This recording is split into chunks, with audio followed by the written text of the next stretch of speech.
så blev man hævet op og ind på dækket. Hejset ombord simpelthen? Simpelthen hejset ombord, og tilsvarende modsat, når man skulle den anden vej. Det er derfor, man siger pip ud, hvor man så piper kurven ud, og så pip ind, vil man høre, når man piper kurven ind igen på dækket. Og der har vi kronprinsesse Mary, og nu begynder prins Christian at forlade kongeskibet Dannebrog ned mod chaluppen. Og det er kronprinsen, der går Kronprinsen lige hælene der. Og det er jo som en sømand bør gøre det. Man holder fast med begge hænder, så man ikke skvatter i havet og passer godt på. Det klarer han selv. Ja. Sådan ombord på chaluppen. Og det vil altså sige, at vi kan betragte selve flådeparaden som afsluttet nu. Det er jo en passage forbi kongeskibet og kongefamilien, ikke? Nu er, kan man sige, den officielle del af det slut. Og jeg kan fortælle, at vi her om ikke så mange minutter, så bringer vi et interview, som vi har lavet for få timer siden med netop kronprins Frederik, om den her dag og om hans og kongefamiliens særlige forhold til den nu 500 år gamle danske flåde.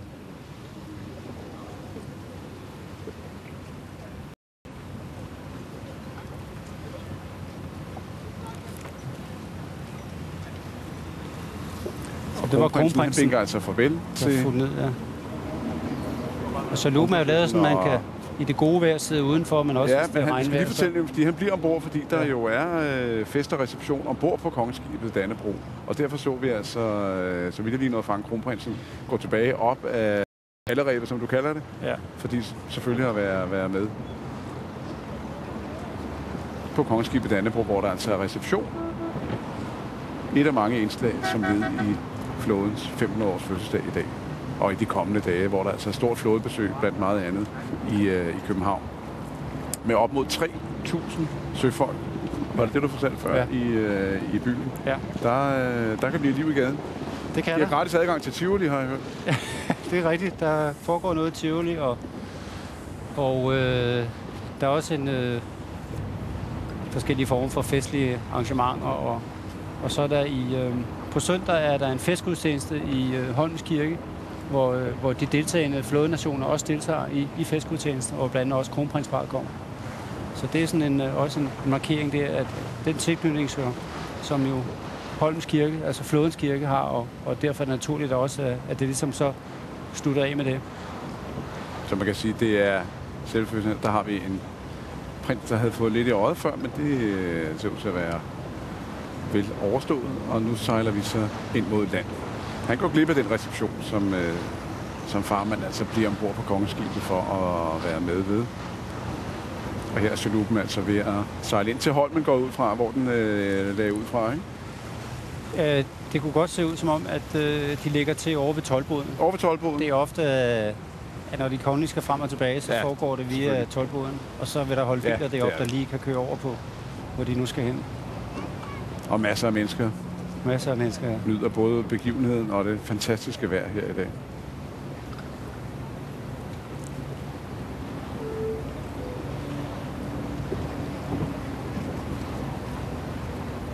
Og som du siger, lidt vind i flagene er der kommet. Der er kommet en lille smule mere vind, end der var, da det hele startede her kl. 14.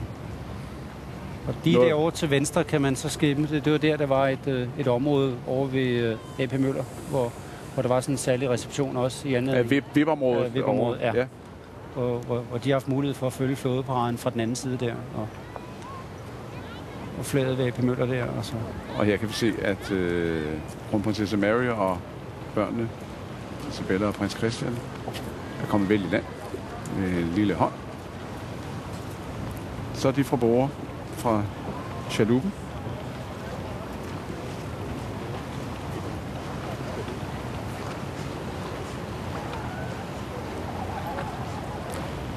Den lille chalup, som så også egentlig er rent teknisk et af flådens skibe, går ud fra, da det er knyttet til både kongefamilien og kongeskibet Dannebrog.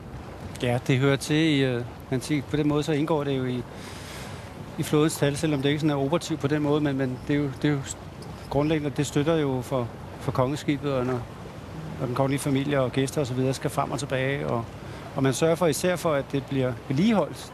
De